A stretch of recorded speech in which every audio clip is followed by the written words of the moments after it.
एक अच्छी भावना के साथ, एक अच्छे मन के साथ लगातार मेहनत करते रहिए, यकीनन आपको सफलता मिलेगी। बस आपको अपने आप के प्रति ऑनेस्ट रहना है, ईमानदार रहना है, भावना अच्छी रखनी है, परहित की भावना रखनी है, समाज को कुछ देने की भावना रखनी है। ऐसा विचार, ऐसा उत्तम विचार, पवित्र विचार आप रख कर मेहनत करोगे तो आप किसी भी क्षेत्र में चाहे मेहनत करो, आपको सफलता है जो ज़रूर मिलेगी। नमस्कार, जय हिंद। मैं हूँ आपका दोस्त कवि आदि गणेश।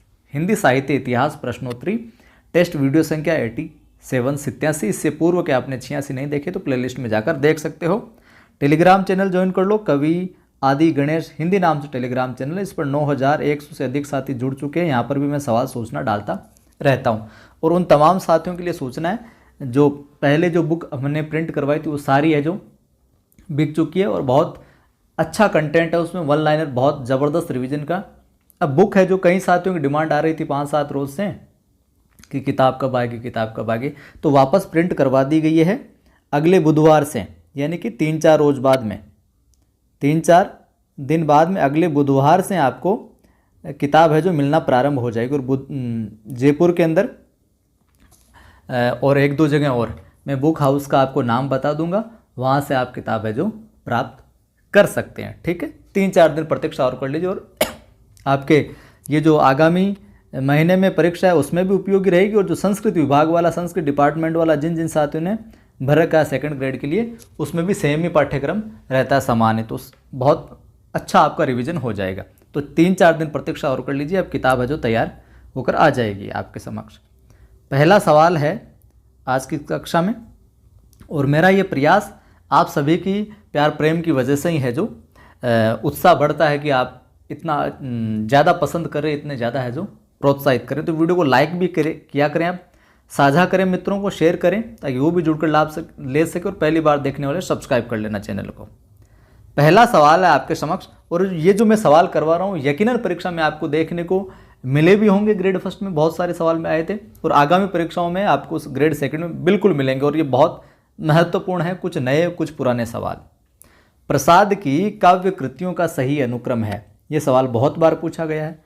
जयशंकर प्रसाद की काव्य कृतियों का सही अनुक्रम है। मैंने इन 3-4 दिनों में जो अनुक्रम वाले सवाल हैं, जो मोस्ट बनते हैं वो सारे हैं जो शामिल कर रहा हूँ मैं।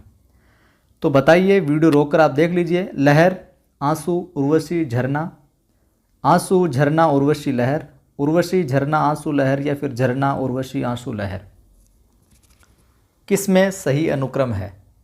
बताइए किस विकल्प में। तो अपना उत्तर हो जाएगा क्या?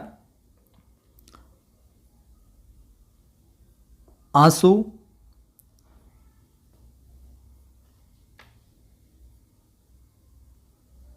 तो क्या हो जाएगा उत्तर? उत्तर हो जाएगा यहां पर हमारा उर्वशी। फिर बात करूं मैं इसकी झरना की, फिर बात करूं मैं आंसू की, और फिर बात करूं मैं लहर की। यहाँ 1 नंबर लगा देते हैं, यहाँ 2 नंबर, यहाँ 3 नंबर और यहाँ 4 नंबर। अब देखिए ये सही अनुक्रम कैसे हुआ? सी विकल्प तो यहाँ पर ठीक हो गया। ये बात आ गई समझ में? 1 नंबर अभी देख लेते हैं, इनका जो वर्ष है 3 और 4। तो 1 नंबर पर क्या है? उर्वशी। समय क्या आता है? 1909 देखने को मिलता है हमें इसका। फिर मैं बात करूं अगला झरना, इसके बाद में क्या आता है? झरना 1918। इसके बाद में क्या?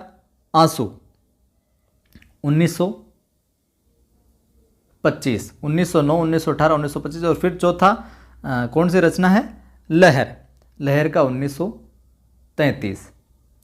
तो उर्वशी 1909, झरना 1918, आंसू 25 और लहर 33। इस प्रकार से प्रसाद की काव्य कृतियों का सही अनुक्रम हो गया। इसके अतिरिक्त प्रसाद की मैं काव्य कृतियों की बात करूं तो देखिए, एक वन मिलन है, यहां पर लिख देता हूं वन मिलन। वन मिलन का भी 1909 ही है, ये भी ध्यान में रखना आप।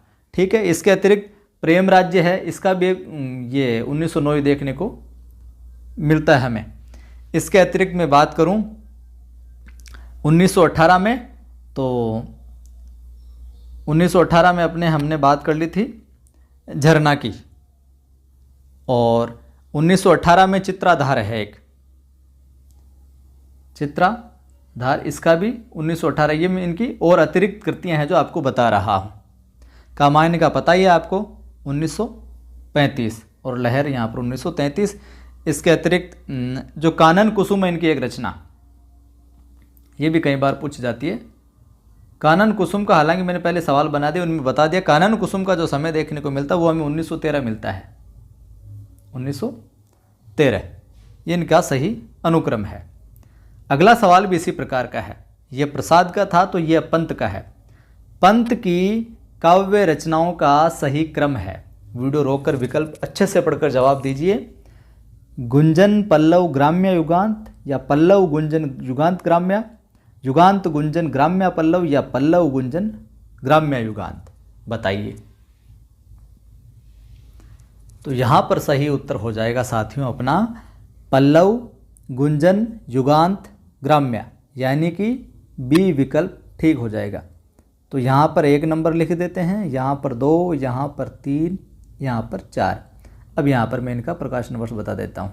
समय 2, 3 और 4। 1 नंबर में क्या है? पल्लव। 1 नंबर में क्या है? पल्लव। समय आ जाएगा 1928। पल्लव का कितना है साहब? 1928। पल्लव के बाद में क्या है? गुंजन। गुंजन का 1932 देखने को मिलता है, 1932 ईस्वी। फिर बाद में क्या है? युगांत 1936। फिर बाद में ग्राम्य, ग्राम्य 1940। तो 28, 32, 36, 40 पल्लव गुंजन युगांत। इस प्रकार से याद कर सकते हो आप। पग्गू युग्गा, पग्गू युग्गा, पग्गू युग्गा। बाकी 2-3 बार रचनाओं को पढ़ोगे याद हो जाएगी। तो पल्लव 28, 32, फिर गुंजन 36, युगांत और ग्राम्य 40। इसके अतिरिक्त हम इनकी रचनाओं की बात करें तो जो ग्रंथि है, यहाँ पर लिख देता हूँ मैं, इनकी एक ग्रंथि रचना मिलती है, प्रसिद्ध है, कई बार पूछी गई है। 1920 मिलता है इसका समय। बाकी कुछ रचनाओं का मैं यहाँ पर लिख देता हूँ। ग्रंथि का 1920 मिलता है। युगवाणी, युगवाणी 1939 मिलता है। स्वर्ण किरण कई बार पूछी गई है। स्वर्ण किरण का हमें मिलता है 1947। कितना मिलता है? 47। युगपथ, युगपथ और उत्तरा, इन युगपथ और उत्तरा भी लिख देता हूँ मैं, इनका 1949 मिलता है, 49। बात करें कला और बूढ़ा चांद भी इनका है। लोकायतन भी इन्हीं की है, वीणा भी इन्हीं की है, चिदम्बरा सत्यकामी, सारी की सारी अपने प्रकृति की जो सुकुमार कवि कहे जाते हैं सुमित्रा नंदन पंत की है। चलो अगला सवाल। उम्मीद करता हूँ अच्छा लग रहा होगा आपको। अच्छा लगे तो जरूर जरूर लाइक करें और शेयर भी किया करें। छायावाद के समर्थन में सबसे पहला लेख लिखने वाले लेखक हैं। छायावाद के समर्थन में सबसे पहला लेख किसने लिखा था साहब? जयशंकर प्रसाद ने, श्रीधर पाठक ने, मुकुटधर पांडे ने, या फिर नंद दुलारे वाजपेयी साहब ने? बताओ जी। ये सवाल देखो मैंने कुछ अलग तरीके से पहले कई सीरीज में पूछा, कुछ अलग तरीके से पूछा, लेकिन थोड़ा सा आपने अगर सवालों में थोड़ा सा दिमाग लगाओ तो घुमाकर सवाल है जो पूछ लिए जाते हैं और आप सही भी कर देते हो। तो यहाँ पर क्या हो जाएगा उत्तर? छायावाद के समर्थन में कि साहब ठीक है, छायावाद इसके समर्थन सबसे पहला लेख लिखने वाले थे अपने कौन? मुकुटधर पांडे। सी विकल्प यहाँ पर सही हो जाएगा। कौन थे? मुकुटधर पांडे। और अब कब लिखा था ये भी जान लो। तो इन्होंने लिखा था ये 1920 में, 1920 में लिख दिया था। और कब? जबलपुर से एक प्रकाशित होता था, जबलपुर से। कौन सा? श्री शारदा पत्रिका। श्री शारदा पत्रिका में हिंदी में छायावाद शीर्षक क्या रखा? हिंदी में छायावाद। इस शीर्षक के माध्यम से इन्होंने छायावाद शब्द का प्रथम प्रयोग भी है जो मुकुटधर पांडे ने किया और सबसे पहला लेख भी लिखा साहब। चलिए अगला सवाल। अग्निपथ के पार चंदन चांदनी का देश किसकी पंक्ति है ये? हरिवंश राय बच्चन की, रामनरेश त्रिपाठी की, महादेवी वर्मा की या फिर नरेंद्र शर्मा जी की? बताओ जी फिर क्या होगा उत्तर? उत्तर हो जाएगा जी महादेवी वर्मा। क्या हो जाएगा? अग्निपथ के पार चंदन चांदनी का देश महादेवी वर्मा की है। बात करें इनकी प्रमुख रचनाओं की, महादेवी जी की, तो निहार, रश्मि, निर्जा। निहार समय 1930, रश्मि 32 के करीब, निर्जा 35, सांदे गीत 36, यामा अपने 1940 मिलता ही है। और यामा पर कौन सा पुरस्कार मिला था? यामा 1940, और कौन सा पुरस्कार मिला था ये आप कमेंट करके है जो बताइएगा, कौन सा पुरस्कार मिला था कमेंट करके बताना आप। ठीक है, इसके अतिरिक्त दीप, शिखा, सप्त पर्णा, ये सारे की सारे देखने को मिलती है। सवाल है, बहुत अच्छा सवाल है, विशेषताओं से जुड़ा हुआ भी, विशेषताओं और प्रवृत्ति से जुड़ा हुआ सवाल भी आपको देखने को मिलेगा परीक्षा में। छायावाद की निम्नलिखित विशेषता है, निम्न में से छायावाद की विशेषता है: आत्मानुभूति की अभिव्यक्ति, साम्राज्यवाद के प्रति विद्रोह, सौंदर्य के प्रति अत्यधिक आकर्षण, छायावाद रहस्यवाद का पर्याय है, या ये सभी सही है? कौन सी विशेषता है? तो या सभी सही है, या एक विकल्प और दे दूं, सभी गलत है, गलत है। इस प्रकार के सवाल भी आपको देखने को मिलेंगे। तो यहाँ पर अपना उत्तर हो जाएगा जी, बताइए क्या हो जाएगा? तो यहाँ पर उत्तर हो जाएगा अपना, साथियों यहाँ पर थोड़ा सा लिखने में मिस टाइप हो गया सवाल में। विशेषता है, विशेषता नहीं है करना था यहाँ पर। छायावाद की निम्नलिखित में से विशेषता नहीं है, तो यहाँ पर ये छायावाद का विशेषता नहीं है, ये समझ लीजिए आप। तो यहाँ पर छायावाद रहस्यवाद का पर्याय, ये विशेषता यहाँ पर नहीं है, जबकि आत्मानुभूति की अभिव्यक्ति, साम्राज्यवाद के प्रति विद्रोह, सौंदर्य के प्रति अत्यधिक आकर्षण, ये अपने तीनों विकल्प है जो सही हैं। ठीक है, 1, 2, 3 यहाँ पर विकल्प सही है और ये यहाँ पर नहीं है। देखिए छायावाद यहाँ पर इस विशेषता में ये बताया छायावाद रहस्यवाद का पर्याय है, जबकि ये रहस्यवाद का पर्याय नहीं है। रहस्यवाद के इसमें बिल्कुल आंशिक लक्षण था, केवल मात्र आंशिक लक्षण, लेकिन पर्याय नहीं था केवल। ठीक है, तो यहाँ पर ये विकल्प है जो हो जाएगा, नहीं है ये विशेषता, बाकी तीनों है। सवाल है अगला, निम्नलिखित कृतियों का सही अनुक्रम कौन सा है? निम्नलिखित कृतियों का सही अनुक्रम कौन सा है? नए पत्ते, आंसू, ग्रंथि, ठंडा लोहा, ठंडा लोहा, ग्रंथि, आंसू, नए पत्ते, आंसू, ग्रंथि, नए पत्ते, ठंडा लोहा, या फिर चतुर्थ विकल्प है नए पत्ते, ठंडा लोहा, ग्रंथि, आंसू। बताओ जी। ये देखिए, उनमें तो पिछले वाले सवालों में तो एक ही रचनाकार की रचनाएं थी, यहाँ पर अलग अलग रचनाकारों की है। इस प्रकार से भी सवाल आ सकता है और आया हुआ भी है ये। तो यहाँ पर उत्तर हो जाएगा अपना क्या? आंसू, ग्रंथि, नए पत्ते, एक मिनट, यहाँ उत्तर हो जाएगा अपना सी। यहाँ पर थोड़ा सा ये ग्रंथि पहले लिखना है आपको और आंसू बाद में लिखना है, यहाँ पे थोड़ा टाइपिंग में हो गया। तो पहले ग्रंथि है और फिर है आंसू। ठीक है, अब देखिए ग्रंथि जो रचना है, सी विकल्प यहाँ पर सही होगा। ग्रंथि की हम बात करें 1920, आंसू के समय की बात करें प्रकाशन वर्ष की 1925, बात करें फिर नए पत्ते आ जाएगा 1946, नए पत्ते, और फिर आ जाएगा अपने ठंडा लोहा। ठंडा लोहा, ठंडा लोहा का हो जाएगा 1952। ठीक है, अब देखिए ग्रंथि, यहाँ पर ग्रंथ पहले ग्रंथि आएगा फिर आंसू आएगा, ये उल्टा टाइप हो गया। तो ग्रंथि 1920 किसकी है? पंत की है। आंसू किसकी है? प्रसाद की है। अभी ऊपर हमने जिक्र किया था। और ये नए पत्ते किसकी है? निराला की है। बात करें ठंडा लोहा की, ठंडा लोहा कौन? धर्मवीर भारती। याद आया कुछ? ठंडा लोहा धर्मवीर भारती, पंत प्रसाद निराला धर्मवीर भारती। चलिए अगला सवाल है, अब निराला की रचनाओं का सही अनुक्रम बताना है। पहले हमने प्रसाद की देखी, पंत की देखी, और अब फिर अलग अलग की देखी। अब निराला की रचनाओं का सही अनुक्रम। तो ये प्रसिद्ध रचनाकार है और इनका पूछा जाता है कई बार हरिवंश राय बच्चन की रचनाओं का भी पूछा जाता है।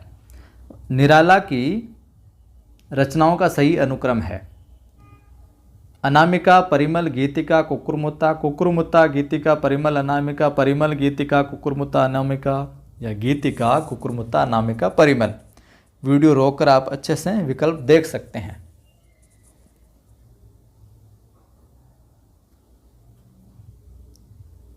बताएं, देखें कौन सा विकल्प है जो सही होगा।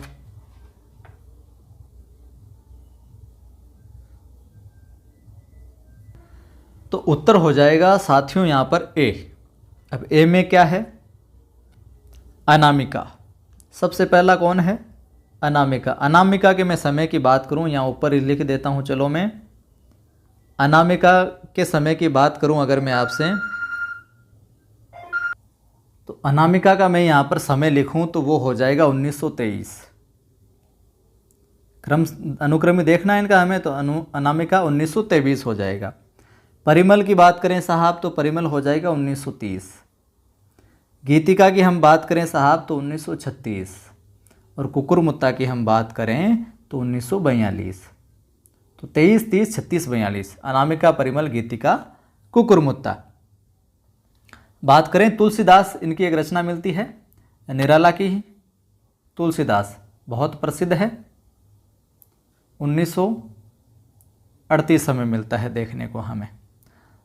अणिमा का और लिखवा रहा हूँ मैं आपको ये एक्स्ट्रा में। अणिमा का हमें समय मिलता है लगभग 1943। कितना मिलता है? 1943। बेला की बात करें 1946। बेला 1946। एक और आती है इनकी रचना अर्चना। एक और आती है आराधना। अर्चना का समय 1950 और आराधना का भी हमें समय मिलता है 1953। गीत गुंज सांदे कांकली ये भी इन्हीं के है। प्रथम रचना आपको पता है जूही की कली मानी जाती है 1916 समय।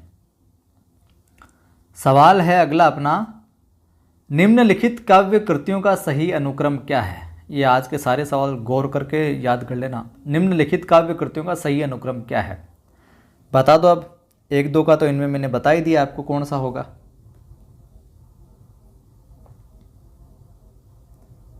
बताओ, देखिए क्या हो जाएगा।